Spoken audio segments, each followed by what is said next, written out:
Hello বন্ধুরা, জ্ঞানজ্যোতি coaching সেন্টারের পক্ষ থেকে তোমাদের সকলকে জানাই আরও একবার স্বাগত। আজকে আমি যে বিষয়টি নিয়ে তোমাদের সঙ্গে আলোচনা করব সেটি হচ্ছে বৌদ্ধ এবং জৈন সাহিত্য সম্পর্কে।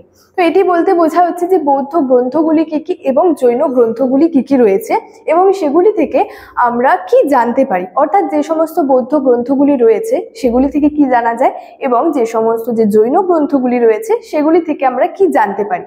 তো বিষয়টি শুরু করার আগে তোমাদেরকে একটু বলে দিতে চাই যে তোমরা যারা এই সেমিস্টারে আমাদের সাথে যুক্ত হতে চাইছো তারা উপরে দুটি নাম্বার দেখতে পাচ্ছ 6295916282 এবং 7076398606। এই দুটি নাম্বারের মধ্যে যে কোনো একটি নাম্বারে যোগাযোগ করে আমাদের সঙ্গে যুক্ত হয়ে যেতে পারো। এই দুটি নাম্বার হলো আমাদের জ্ঞানজ্যোতি কোচিং সেন্টারের অফিসিয়াল হেল্পলাইন নাম্বার। তো দেরি না করে আজকে আলোচনার বিষয় শুরু করছি। দেখো, বৌদ্ধ এবং জৈন যে সাহিত্য বা যে এই যে গ্রন্থগুলি রয়েছে, তো কি কি গ্রন্থগুলি রয়েছে? বৌদ্ধ গ্রন্থগুলির মধ্যে রয়েছে হচ্ছে ত্রিপিটক, দীপবংশ এবং মহাবংশ। এগুলি হচ্ছে বৌদ্ধ গ্রন্থগুলির মধ্যে উল্লেখযোগ্য গ্রন্থ হলো ত্রিপিটক, দীপবংশ এবং মহাবংশ। এবং যে জৈন গ্রন্থগুলি রয়েছে এগুলির মধ্যে কি কি রয়েছে? দেখো, এগুলির মধ্যে রয়েছে কল্পসূত্র, পরিশিষ্ট পার্বণ এবং হচ্ছে যে ভগবতী সূত্র। তো এগুলি থেকে কি কি জানতে পারি? প্রথমে বলি হচ্ছে এই ত্রিপিটক সম্পর্কে। ত্রিপিটক বলতে কি বোঝায় বা ত্রিপিটক মানে কি? দেখো, ত্রিপিটকের প্রথমে হচ্ছে যে ত্রি বলতে বোঝা হচ্ছে তিন, অর্থাৎ তিনটি পিটককে বা তিনটি পিটকের যে সমাহার সেটাকেই বলতে বোঝায় কিন্তু ত্রিপিটক। তো এই তিনটি পিটক কি? তিনটি পিটকের নাম হলো বিনয় পিটক, সুত্ত পিটক এবং অভিধম্ম পিটক। তো এবং এই তিনটি পিটক থেকে আমরা কি কি জানতে পারি? তো প্রথমে বলি হচ্ছে বিনয় পিটক সম্পর্কে।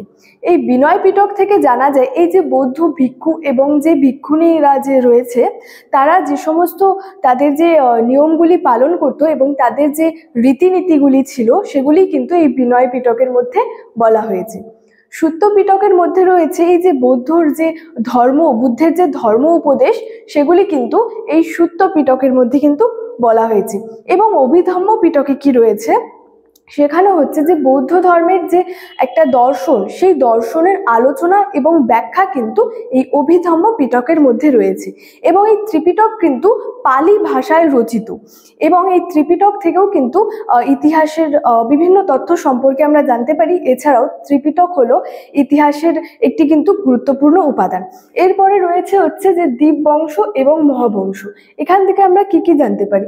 তো বলা যায় যে এই দীপবংশ এবং মহাবংশ থেকে আমরা মূলত যে বুদ্ধদেব সম্পর্কে, এছাড়াও চন্দ্রগুপ্ত মৌর্য সম্পর্কে, অশোক সম্পর্কে কিন্তু আর কি বিস্তারিতভাবে জানা যায়, বা অশোক সম্পর্কে বা যে মৌর্য সম্রাট চন্দ্রগুপ্ত সম্পর্কে জানার জন্য কিন্তু মানে দীপবংশ এবং মহাবংশ থেকেও কিন্তু আমরা এদের সম্পর্কে জানতে পারি। এছাড়াও রয়েছে হচ্ছে যে বিভিন্ন জৈন গ্রন্থ, যেমন হচ্ছে কল্পসূত্র, পরিশিষ্ট পার্বণ এবং ভগবতী সূত্র। তো এই যে বিভিন্ন যে জৈন গ্রন্থগুলি রয়েছে এগুলি থেকেও কিন্তু আমরা ইতিহাসের নানা তথ্য সম্পর্কে কিন্তু জানতে পারি।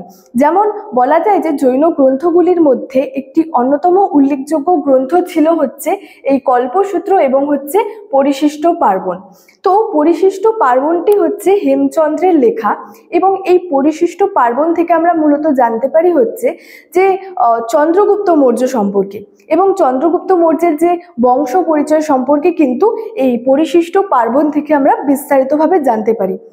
এখান থেকে জানা যায় যে চন্দ্রগুপ্ত মৌর্য ছিলেন একজন হচ্ছে ক্ষত্রিয় বংশজাত। তো চন্দ্রগুপ্তের মৌর্যের যে বংশ পরিচয় সেটা থেকে আমরা এই পরিশিষ্ট পার্বণ থেকেও কিন্তু খানিকটা হলেও জানতে পারি।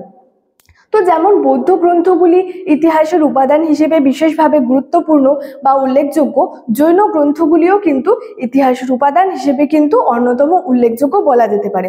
যেমন বৌদ্ধ গ্রন্থগুলির মধ্যে রয়েছে উল্লেখযোগ্য যেটি রয়েছে ত্রিপিটক, ত্রিপিটকের পরে রয়েছে দীপবংশ, মহাবংশ। ঠিক তেমনই কিন্তু এই জৈন গ্রন্থগুলির মধ্যে রয়েছে হচ্ছে যে কল্পসূত্র, পরিশিষ্ট পার্বণ, এগুলি হচ্ছে বিশেষ উল্লেখযোগ্য। এবং তারপরেও রয়েছে ভাগবতী সূত্র, এছাড়াও রয়েছে হচ্ছে প্রবন্ধকোষ প্রমুখ মানে ইত্যাদি বিষয়গুলি কিন্তু খুবই উল্লেখযোগ্য বলা যেতে পারে। তো এই ছিল আজকে আমার আলোচনার বিষয়। ভিডিওটি ভালো লাগলে অবশ্যই লাইক, কমেন্ট এবং বন্ধুদের সঙ্গে শেয়ার করতে কিন্তু একদমই ভুলবে না। দেখা হচ্ছে তোমাদের সঙ্গে নেক্সট ক্লাসে একটি নতুন টপিক নিয়ে। ততক্ষণের জন্য ভালো থেকো, সুস্থ থেকো। Thank you so much. Thanks for watching.